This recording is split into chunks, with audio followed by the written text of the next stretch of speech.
Bismillahirrahmanirrahim. Assalamu alaikum sixth class. I hope you're all safe and sound in your homes. And हमेशा एक चीज़ याद रखें कि अपना ख्याल रखें, अपने पेरेंट्स का ख्याल रखें, अपने इर्द गिर्द के लोगों का ख्याल रखें। बहुत अच्छा शहरी जो होता है, गुड सिटीज़न जो होते हैं, वो ऐसे ही करते हैं कि वो अपने साथ साथ दूसरों का ज़्यादा ख्याल रखते हैं। तो एक चीज़ हमेशा याद रखें कि दूसरों का ख्याल रखेंगे तो तभी जब आपको कभी भी कोई मौका मिलेगा या कभी आपको ज़रूरत पड़ेगी किसी की, तभी वो आपका ख्याल रखेंगे या आपके साथ आपकी हेल्प आउट करा सकते हैं। लेकिन इसके लिए सबसे पहले आपको उनके इस काबिल बनाना पड़ेगा या उनके इस काबिल बनना पड़ेगा कि वो ये समझें कि आप उनके बहुत अच्छे वेल विशर हैं, बहुत अच्छे खैर ख्वाह हैं। So sixth class, we are going to start our today's lecture, and as you all know that we have started our chapter number 1. हम अपना चैप्टर नंबर 1 स्टार्ट कर चुके हैं और ऑलमोस्ट हमने काफ़ी कुछ पढ़ लिया है। अगर मैं बात करूं, हमने सबसे पहले सेल्स के बारे में पढ़ा, फिर हमने माइक्रोस्कोप के बारे में पढ़ा, नेक्स्ट हमने एनिमल सेल और प्लांट सेल के बारे में पढ़ा, एंड देन हमने उनकी ऑर्गेनेल्स के बारे में पढ़ा। ऑर्गेनेल्स जो थी, जो उनके अंदर वर्कआउट करती हैं, एंड आफ्टर दैट हमने न्यूक्लियस भी पढ़ चुके हैं। हमने एक बहुत इंपॉर्टेंट चीज़ पढ़ी थी कि ह्यूमन सेल के अंदर 46 क्रोमोसोम्स होते हैं। So sixth class, we have now started our page number 8। हम पेज नंबर 8 पे देखते हैं सबसे पहले difference between plants and animal cell. Plant और एनिमल सेल का डिफरेंस दिया गया है। अब प्लांट सेल में जो चीज़ें देखते हैं कि प्लांट सेल में जो चीज़ है वो एनिमल सेल में है या नहीं है, एनिमल सेल में है तो प्लांट सेल में है या नहीं। Here it is, plant cell में सेल वॉल प्रेजेंट होती है लेकिन एनिमल सेल में सेल वॉल प्रेजेंट नहीं होती। हमने पढ़ा था कि सेल वॉल जो है जो वो सेल को शेप देती है, तो प्लांट के सेल को तो शेप मिल जाती है लेकिन एनिमल सेल को शेप नहीं मिलती। Nucleus lies near the side of the cell wall because of the large vacuole. Plant cell के अंदर इतना बड़ा वैक्यूल होता है और न्यूक्लियस जो है वो बेचारा एक साइड पे लगा होता है। तो इसका मतलब ये है कि जो प्लांट सेल है उसके अंदर वैक्यूल बहुत बड़ा है और जो एनिमल सेल है उसके लिखा हुआ है nucleus lies in the centre of the cell. Nucleus जो है वो सेल के बिल्कुल दरमियान में होता है। Single large vacuole is present. Plant cell के अंदर सिर्फ एक ही वैक्यूल होता है, वो इतना बड़ा होता है कि वो एक ही बहुत है। लेकिन many small vacuoles are present. Animal cell के अंदर बहुत से स्मॉल वैक्यूल्स प्रेजेंट होते हैं। Chloroplast are present. मैंने आपको एक चीज़ बताई थी कि जिस चीज़ में क्लोरोप्लास्ट है मतलब कि उसके अंदर क्लोरोफिल है, और क्लोरोफिल जो है वो ग्रीन कलर देता है, तो इट मीन्स कि उसके अंदर प्लांट सेल के अंदर ग्रीन कलर जो है वो क्लोरोप्लास्ट की वजह से होता है। Chloroplast are absent. Animal cell बिल्कुल ग्रीन कलर के एनिमल्स नहीं होते, इसलिए इनके सेल में क्लोरोप्लास्ट भी मौजूद नहीं होता। Centrioles are absent. इसमें सेंट्रियोल्स इसीलिए नहीं होते क्योंकि प्लांट सेल में कोई सेल डिवीजन नहीं होनी होती। लेकिन एनिमल सेल में सेल डिवीजन होनी होती है क्योंकि एनिमल्स जो हैं वो न्यूबॉर्न बेबीज़ भी पैदा करते हैं, तो इस वजह से इनमें एनिमल सेल में सेल डिवीजन होती है, लेकिन प्लांट सेल में नहीं होती क्योंकि इन्होंने कोई न्यूबॉर्न बेबी पैदा नहीं करना होता। ठीक, इसीलिए इनमें सेंट्रियोल्स प्रेजेंट होते हैं एनिमल सेल में और इसमें एब्सेंट होते हैं। सेंट्रियोल्स का काम मैंने आपको बता दिया था कि सेंट्रियोल्स का फंक्शन ये होता है कि वो सेल डिवीजन में हेल्प आउट करते हैं। ओके, लिखा हुआ है draw diagrams of an animal cell and a plant cell on a chart hang in the classroom. कि आपने क्या करना है, डायग्राम्स बनानी है एनिमल सेल की और प्लांट सेल की एक चार्ट पर और उसको क्लासरूम में लगा देना है। ये जो एक्टिविटी है ना आपकी, ये आपकी एक्टिविटी आज मैं आपको होमवर्क में दूंगी। होमवर्क आपने इसका करना है, आपने एनिमल सेल और प्लांट सेल की डायग्राम अपनी कॉपीज़ पे बनानी है। Okay, now page number 9। Here it is, unicellular and multicellular organisms. Firstly मैं आपको एक चीज़ बता चुकी हूँ कि यूनिसेलुलर ऑर्गेनिज़म वो होते हैं जो कि सिंगल सेल्ड होते हैं। अगर मैं यहाँ पे लिखना चाहूँ single cell, unicellular single cell होते हैं, मल्टीसेलुलर मैनी सेल्स जिसमें बहुत ज़्यादा सेल्स होती हैं। ठीक है। यूनिसेलुलर सिंगल सेल्ड होते हैं और मल्टी सेलुलर मैनी सेल्स होते हैं। Some living organisms are made up of one cell and some are made up of many cells. The living organism made up of only one cell are called unicellular organism. Highlight कर लें इस definition को, या अगर pencil है तो underline ही कर लें कि यूनिसेलुलर ऑर्गेनिजम्स वो होते हैं, वो लिविंग ऑर्गेनिज्म जो सिर्फ एक सेल पे से बने होते हैं, उनको यूनिसेलुलर ऑर्गेनिजम्स कहते हैं, जिसमें आ जाते हैं हमारे बैक्टीरिया, क्लेमेटोमोनास, अमीबा, पैरामीशियम। जैसे यहाँ पे अगर आपको डायग्राम नजर आए तो ये क्लेमेटोमोनास की डायग्राम है, ये अमीबा की डायग्राम है। ये दोनों यूनिसेलुलर हैं, सिंगल सेल्ड हैं। Multicellular organism the living organism made up of more than one cell are called multicellular organism. ये डेफिनेशन भी आप हाईलाइट कर लें कि वो सेल जो कि बहुत ज़्यादा सेल्स पर, वो ऑर्गेनिज्म जो कि बहुत ज़्यादा सेल से मिलकर बनते हैं, उनको मल्टीसेलुलर ऑर्गेनिजम्स कहते हैं, जिनमें plants, animals which we see around us are multicellular organism. एक ह्यूमन बींग्स भी आ जाते हैं, एनिमल्स भी आ जाते हैं और प्लांट्स भी आ जाते हैं। So this is all about unicellular and multicellular organisms. These two definitions are going to be done today. Okay, activity number 1.4. Under the supervision of your science teacher, put a drop of pond water on a glass slide. Observe it under a microscope. You will see many moving unicellular organisms, animals and plants. Draw and label the diagrams of the amoeba and Chlamydomonas. Okay, वो कह रहे हैं कि आप pond में से एक छोटा सा ड्रॉप लेना है अपने पानी का, वो लेकर आपने ग्लास स्लाइड पर रखकर उसको माइक्रोस्कोप के अंदर देखना है कि आपको उसके अंदर अमीबा और क्लेमेटोमोनास या you will see many moving, आपको कोई और एनिमल्स या प्लांट्स यूनिसेलुलर नज़र आते हैं या नहीं। और फिर उन्होंने कहा है कि आपने ड्रॉ करनी है, लेबल करनी है डायग्राम अमीबा की और क्लेमेटोमोनास की। डायग्राम आपने बनाकर उसको लेबल करना है कि उसका न्यूक्लियस कहाँ है, उसका वैक्यूल कहाँ है, ठीक। After that number there is cell from tissues.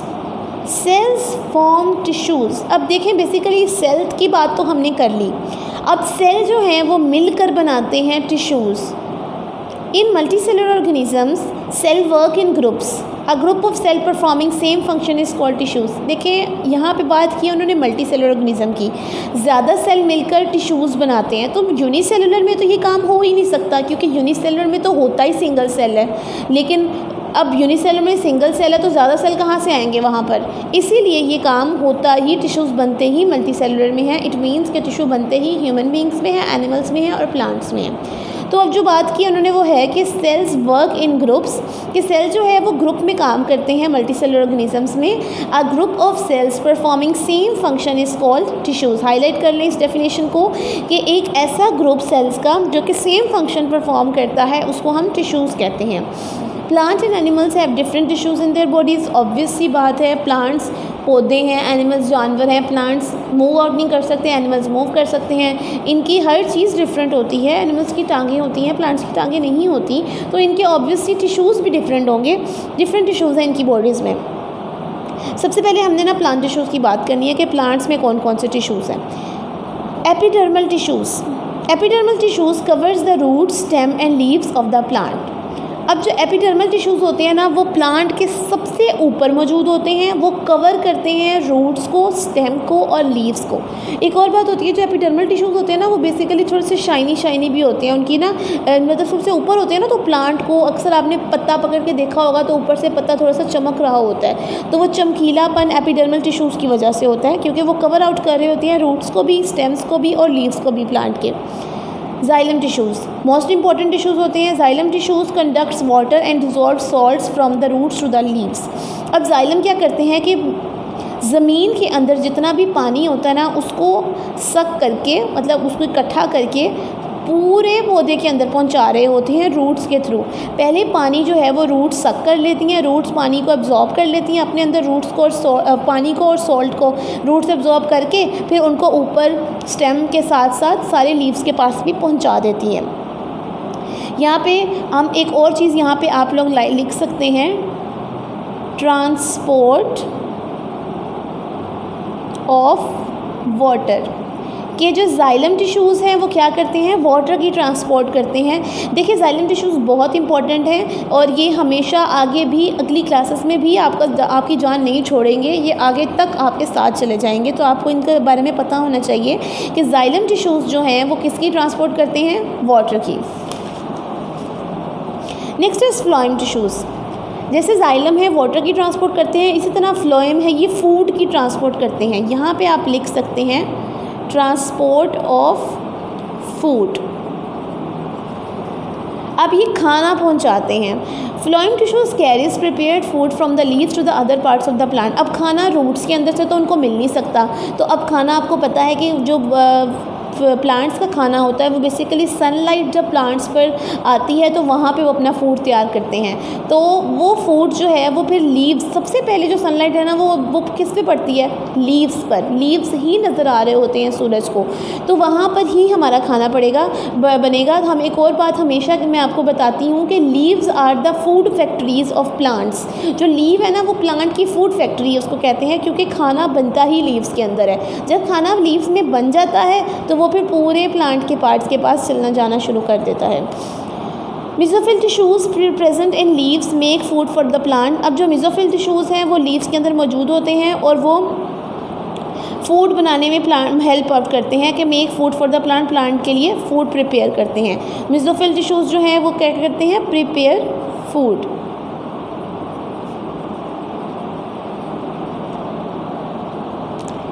Okay, सब एनिमल टिश्यूज़। अब एनिमल टिश्यूज़ की बात कर लेते हैं। प्लांट टिश्यूज़ की बात ख़त्म हो गई। प्लांट टिश्यूज़ 4 तरह के थे, 4 टाइप्स थी।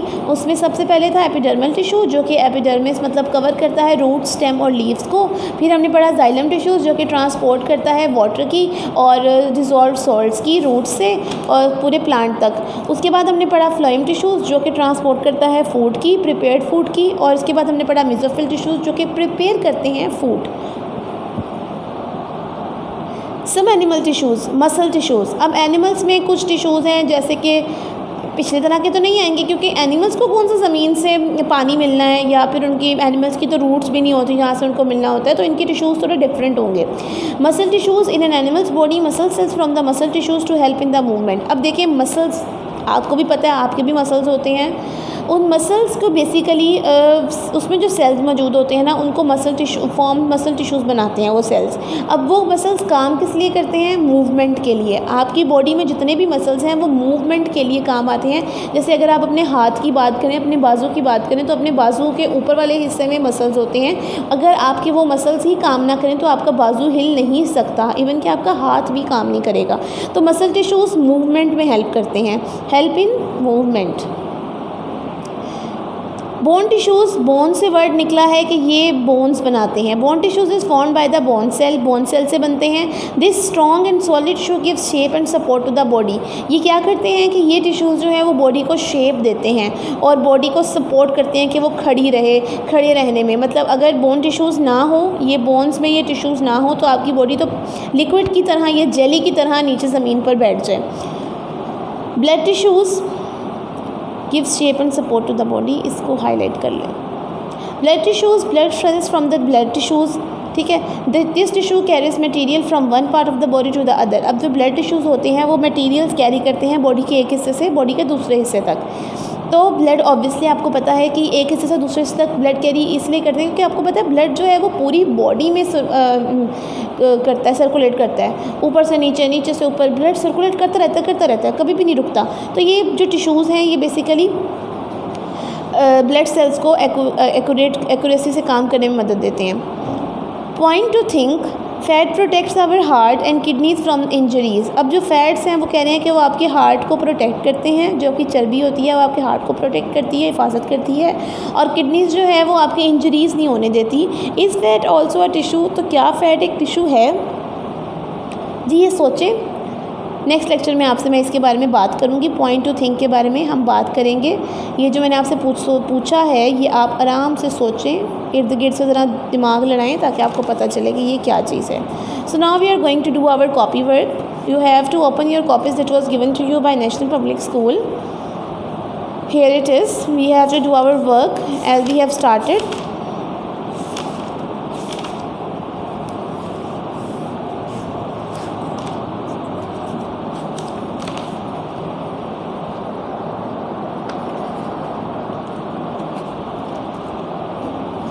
Okay, 6th class, all of you have to open your notes that was given to you by National Public School. There, here it is. We have to do our work from here.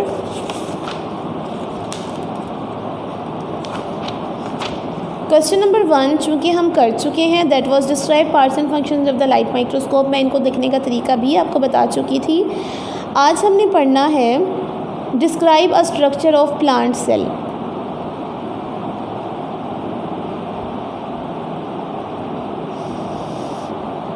Plant cell का structure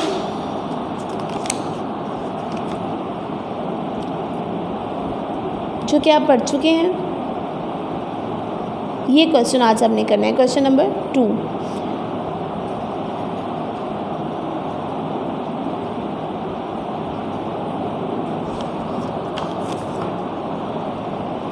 First of all, you are going to draw the margin line.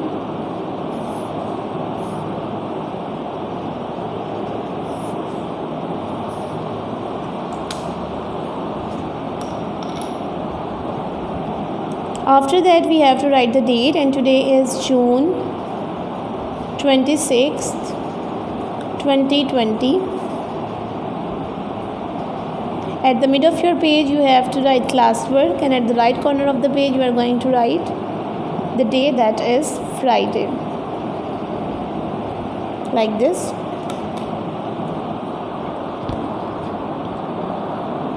After that, you have to write the topic,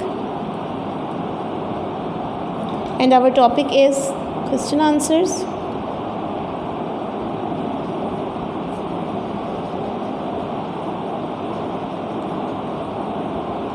Question number 2, describe structure of plant cell। ये आपने answer लिखना है इसका। यहाँ पे आपने सबसे पहले हेडिंग देनी है स्ट्रक्चर ऑफ प्लांट सेल की।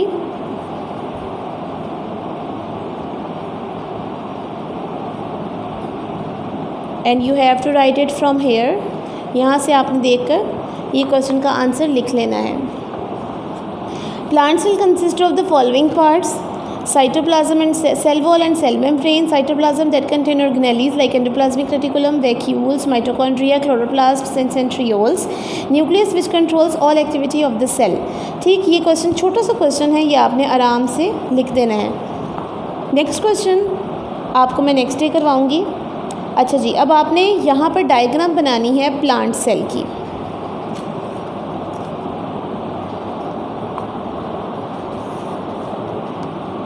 First of all, you are going to draw the margin line.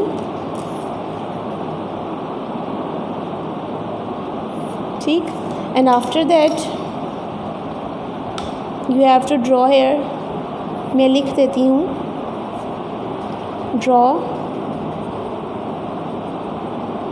diagram of plant cell.